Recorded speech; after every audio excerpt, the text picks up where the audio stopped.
In this video, I'm going to talk about some out-of-the-box ways you can address humidity situations and get you guys to give me some feedback on them.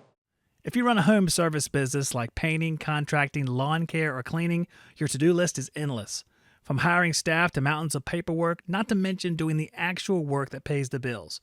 Jobber is a mobile and online app that helps you organize your business and look professional.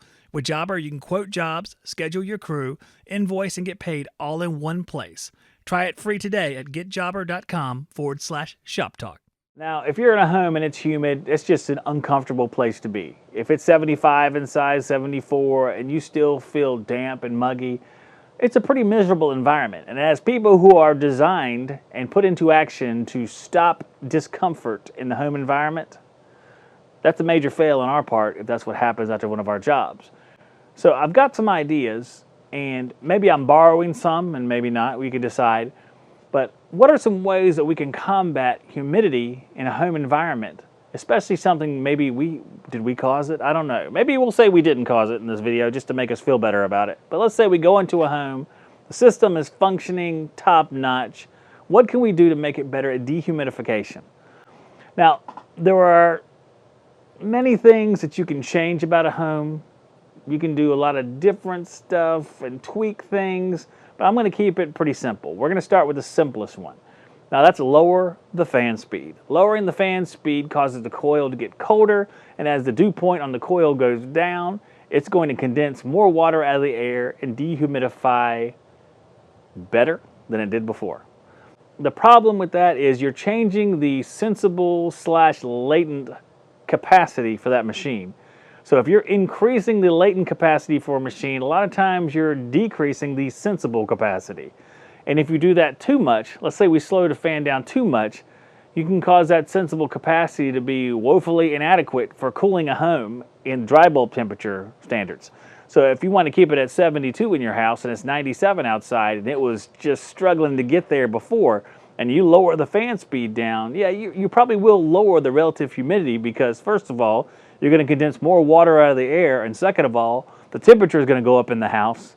You won't be able to hold that 72 anymore, and with a warmer temperature, the relative humidity will come down if you have the same amount of water in the air, because warmer air can hold more water. Think of air as a bunch of little molecules, and as it gets warmer and warmer, there's bigger and bigger spaces in between those molecules. You can cram a bunch of water in there, basically. That is the redneck way to say that. But it's true, the warmer the air gets, the more water it can hold, so the relative humidity would drop with the same amount of water in warmer air. Now the problem is with that is, it's warmer, and we defeated the purpose of doing that. It's not comfortable still, but we've made it uncomfortable in a new way, so we had to fix that. So you can kind of play with that balance, or you can do like a secondary thing. Now if you don't want to drop the blower speed all the time, trained air handlers use something called enhanced mode back in the day. I'm not familiar if they still use enhanced mode. I'm going to assume that they have some version of that still available where it would change blower speeds at the beginning of a cycle.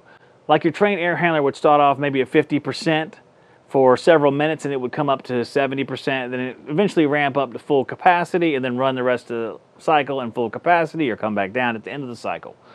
Now that's good because you have a lot of dehumidification right there at the beginning of the cycle, so you can make sure you hit that latent capacity, but it doesn't stay there. So if your home is struggling to keep up, it will ramp up and then keep up. Plus it runs longer that way, so you get a little bit more dehumidification out of the process, which is a good thing. I always liked enhanced mode. We used it quite a bit because we have a humid environment here in North Carolina. I know a lot of you guys do too, so enhanced mode comes in handy.